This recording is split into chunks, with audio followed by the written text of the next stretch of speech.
శ్రీ శివాయ గురవే నమః. వినాశకాలే విపరీత బుద్ధి అనడానికి ప్రత్యక్షపు ఉదాహరణ నేనిప్పుడు చెప్పబోయే సంఘటన. సాక్షాత్తు పరమేశ్వర స్వరూపులైనటువంటి పరమాచార్య స్వామివారు చెప్పిన తర్వాత కూడా స్వామివారు చెప్పినట్టుగా వినకుండా ప్రమాదాన్ని కొని తెచ్చుకున్నటువంటి సంఘటనను నేను మీకు ఈ వీడియోలో వివరిస్తాను. వీడియో నచ్చినట్టయితే దయచేసి వీడియోని లైక్ చేసి ఇలాంటి మరెన్నో మహాస్వామివారి లీలల కోసం మన ఛానల్ని సబ్స్క్రైబ్ చేయండి. 2 బస్సుల్లో శబరిమలకు బయలుదేరినటువంటి భక్తులు పరమాచార్య స్వామివారిని దర్శించుకోవడానికి కాంచీపురానికి వచ్చారు. వారందరూ స్వామివారిని దర్శించుకొని స్వామివారికి సాష్టాంగ నమస్కారం చేసి స్వామివారి ముందు నిలబడ్డారు. వారందరినీ చూసిన మహాస్వామివారు వారి యోగక్షేమాలను అడిగి, ఇప్పటిదాకా ఏ ఏ పుణ్యక్షేత్రాలు చూశారు, ఇంకా ఏ ఏ పుణ్యక్షేత్రాలు దర్శిద్దామనుకుంటున్నారు అని అడిగారు. వారు ఇప్పటిదాకా యాత్రలో భాగంగా దర్శించిన క్షేత్రాలను చెప్పి, ఇంకా కేరళలోని వైక్కం, గురువాయూర్, చోటానికరై దర్శించుకోవాలని చెప్పారు. చివరగా శబరిమలకు చేరుకుంటాం అని కూడా చెప్పారు.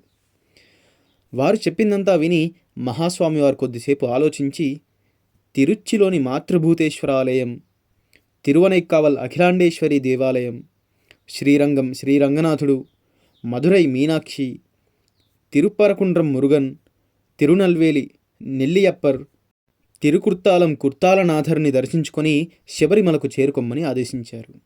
స్వామివారు చెప్పిందంతా విని అప్పటి మందం తల ఊపి స్వామివారికి నమస్కారం చేసి బయలుదేరారు.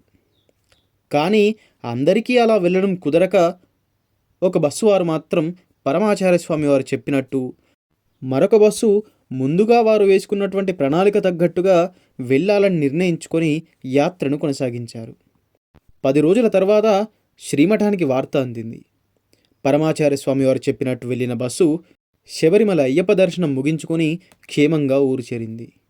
కానీ పరమాచార్య స్వామివారు చెప్పిన దానికి విరుద్ధంగా వెళ్ళినటువంటి బస్సు మధ్యదారిలోనే అపఘాతానికి గురై అందులో ప్రయాణిస్తున్న వారిలో చాలామందికి తీవ్ర గాయాలై ఒకరిద్దరు ప్రాణాలు కూడా కోల్పోయారు. ఆ ప్రమాదం జరిగినటువంటి స్థలం నుండి తిరిగి ఇంటికి వెళ్ళిపోయారు. కానీ పరమాచార్య స్వామివారు చెప్పినట్టుగా విని వారి ప్రాణాలను రక్షించుకున్నవారు ఎవరైతే ఉన్నారో వారు ప్రతి సంవత్సరం శబరిమల యాత్ర సందర్భంగా కంచికి విచ్చేసి మహాస్వామివారిని దర్శించుకొని స్వామివారి వద్ద అయ్యప్ప శరణుఘోష చేసి సాష్టాంగ దండ ప్రణామాలను సమర్పించి అక్కడి నుండి స్వామివారి అనుగ్రహం పొంది బయలుదేరుతారు. శరణుఘోష పూర్తయ్యేదాకా మహాస్వామివారు కనులు మూసుకొని ధ్యానమగ్నులై ఆత్మానందాన్ని అనుభవిస్తూ ఉంటారు. అసలు నాకు ఒక డౌటు, చెప్పింది సాక్షాత్తు పరమేశ్వరుడు. స్వామివారు అంత చెప్పినా కూడా వినకుండా ఎందుకుంటారు? అందుకే అంటారేమో వినాశకాలే విపరీత బుద్ధి అని. అంటే చెడు కాలం దాపురించినప్పుడు విపరీత బుద్ధి పుడుతుంది. అపార కరుణాసింధుం జ్ఞానదం శాంతరూపిణం శ్రీ చంద్రశేఖర గురుం ప్రణమామి ముదాన్వహం. సర్వం శ్రీ గురుదివచరణారవిందార్పణమస్తు.